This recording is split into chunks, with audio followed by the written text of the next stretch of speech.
ರಾಜ್ಯ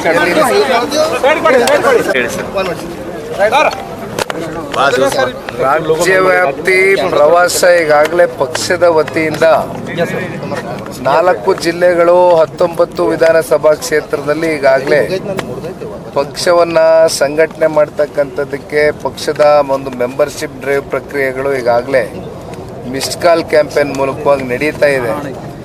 ಆ ಹಿನ್ನೆಲೆಯಲ್ಲಿ ಮೊನ್ನೆಯ ದಿನ ನಮ್ಮ ಮಂಡ್ಯ ಜಿಲ್ಲೆಯನ್ನು ಮುಕ್ತಾಯ ಮಾಡಿದ್ದೇನೆ. ಇವತ್ತು ವಿಶೇಷವಾಗಿ ಬೀದರು, ನಾಳೆಯ ದಿನ ಕಲಬುರಗಿ, ನಾಡಿದ್ದು ಮತ್ತು ಯಾದಗಿರಿಗೆ ಹೋಗ್ತಾ ಇದ್ದೇನೆ. ನಿರಂತರವಾಗಿ ಪ್ರವಾಸ ಹತ್ತತ್ರ ಒಂದು 60-65 ದಿನಗಳ ಕಾಲ ಮೊದಲನೇ ಹಂತದಲ್ಲಿ ಬಹುತೇಕ ಜಿಲ್ಲೆಗಳು ಹಲವಾರು ತಾಲೂಕುಗಳಿಗೆ ಭೇಟಿಯನ್ನು ಕೊಡ್ತಾ ಇದ್ದೇವೆ. ಪಕ್ಷದ ನಮ್ಮ ಅಭ್ಯರ್ಥಿಗಳ ಸಹಕಾರ ಜೊತೆಯಲ್ಲಿ ಎಲ್ಲ ನಮ್ಮ ಪಕ್ಷದ ಕಾರ್ಯಕರ್ತ ಬಂಧುಗಳು ಕೂಡ ಭಾಳ ಉತ್ಸಾಹಕತೆಯಿಂದ ಪಕ್ಷವನ್ನು ಕಟ್ಟಿಬೆಳೆಸ್ತಕ್ಕಂಥ ನಿರ್ಧಾರವನ್ನು ಮಾಡಿದ್ದಾರೆ. ಆ ಹಿನ್ನೆಲೆಯಲ್ಲಿ ಪಕ್ಷ ಇಡೀ ರಾಜ್ಯಾದ್ಯಂತ ಪ್ರವಾಸ ಮಾಡ್ತಾ ಇದ್ದೇನೆ. ಸರ್, ಈಗ ಸಿದ್ದರಾಮಯ್ಯ ಅವರು ಹೇಳ್ತಿರು, ನೀವು ಒಂದು ಕಡೆ ಇದು ವಿಧಾನಸಭೆದ ಗೋಡೆ ಕಿವಿ ಹಚ್ಚರೆ ಲಂಚ ಲಂಚ ಲಂಚ ಅಂತ ಹೇಳ್ತಾರೆ ಸರ್. ಇವಾಗ ಅಭಿವೃದ್ಧಿಯಲ್ಲಿ ಇವಾಗ ಏನಾಗ್ತದೆ ಸರ್ ಈ ಸರ್ಕಾರದಲ್ಲಿ? ಸರ್, ಅವರೇ ಮಾಡಿದ್ದ ಆರೋಪ ಸರ್ ಬಿಜೆಪಿಯಲ್ಲಿದ್ದಾಗ. ಈ ಸರ್ಕಾರದ ಮೇಲೆ ರಾಜ್ಯದ ಜನತೆ ವಿಶ್ವಾಸ ಕಳ್ಕೊಂಡು ಭಾಳ ಸಮಯ ಆಗೋಗಿದೆ. ಸರ್ಕಾರ ಕಾಲಹರಣ ಮಾಡ್ತಾ ಇದ್ದಾರೆ ಹೊರತುಪಡಿಸಿ ಸುಮ್ಮನೆ ಮೊನ್ನೆ ದಿನ ನಾವು ನೋಡಿದ್ವಿ, ಅದೆಂಥದ್ದು 3400 ಕೋಟಿ ರೂಪಾಯಿಯಷ್ಟು ನೀರಾವರಿ ಯೋಜನೆ ಕಲ್ಪಿಸ್ಕೊಡ್ತಕ್ಕಂಥದ್ದಕ್ಕೆ ಘೋಷಣೆ ಮಾಡ್ಕೊಂಡಿದ್ದಾರೆ. ಘೋಷಣೆ ಮಾಡಿದ್ದಾರೆ ಸರಿ, ಆದರೆ ಇವತ್ತು ಸರ್ಕಾರದ ಕಡೆಯಿಂದ ಈ ಕಾರ್ಯಕ್ರಮಗಳು ಜಾರಿ ಆಗ್ತಕ್ಕಂಥದ್ದಕ್ಕೆ ಇವತ್ತೇನಾದರೂ ಸರ್ಕಾರದ ಆರ್ಥಿಕ ಪರಿಸ್ಥಿತಿ ಬಗ್ಗೆ ಏನಾದರೂ ಶ್ವೇತಪತ್ರ ಹೊಡಿಸ್ಲಿಕ್ಕೆ ಇವತ್ತು ಸರ್ಕಾರದ ಕೈಯಲ್ಲಿ ಏನಾದ್ರು ಸಾಧ್ಯ ಇದೆಯಾ?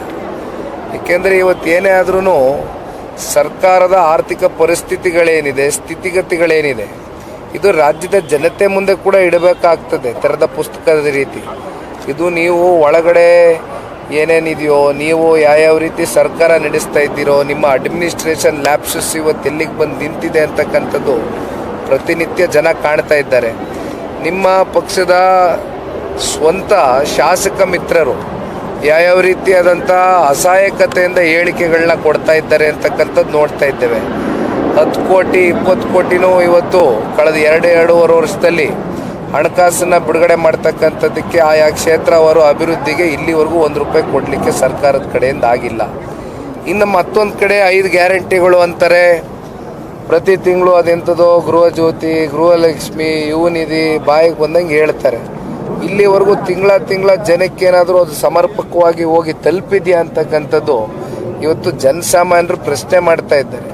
ಮತ್ತದಕ್ಕೆ ವರ್ಷಕ್ಕೆ 55,000 ಕೋಟಿ ಹೊಂದಿಸ್ಬೇಕು. ಪಾಪ ಹೇಳ್ತಾರೆ ರಾಜ್ಯದ ಮುಖ್ಯಮಂತ್ರಿಗಳು 4.5 ಲಕ್ಷ ದೊಡ್ಡ ಗಾತ್ರದ ಬಡ್ಜೆಟ್ ಕೊಟ್ಟುಬಿಟ್ಟಿದ್ದೀನಿ ಅಂತ ಬೆನ್ನು ತಟ್ಕೊಂಡ್ರು. ನೀವು ಬಡ್ಜೆಟ್ ಏನೋ ಘೋಷಣೆ ಮಾಡಿಬಿಟ್ಟಿದ್ದೀರಿ, ಅದರಲ್ಲಿ ಸಾಲ ಎಷ್ಟಾಗಿದೆ? 55,000 ಕೋಟಿ ಇವತ್ತೇನು ನೀವು ಪ್ರತಿ ವರ್ಷ ಹೊಂದಿಸ್ಬೇಕು ಗ್ಯಾರಂಟಿಗಳಿಗೆ. ಇದೇ ಕಾಂಗ್ರೆಸ್ನ ಪಕ್ಷ ಏನೋ ಪಾಪ 100 ವರ್ಷದ ಇತಿಹಾಸ ಇರ್ತಕ್ಕಂಥ ಪಕ್ಷ ಅಂತ ಕೊಚ್ಕೋತಾರೆ.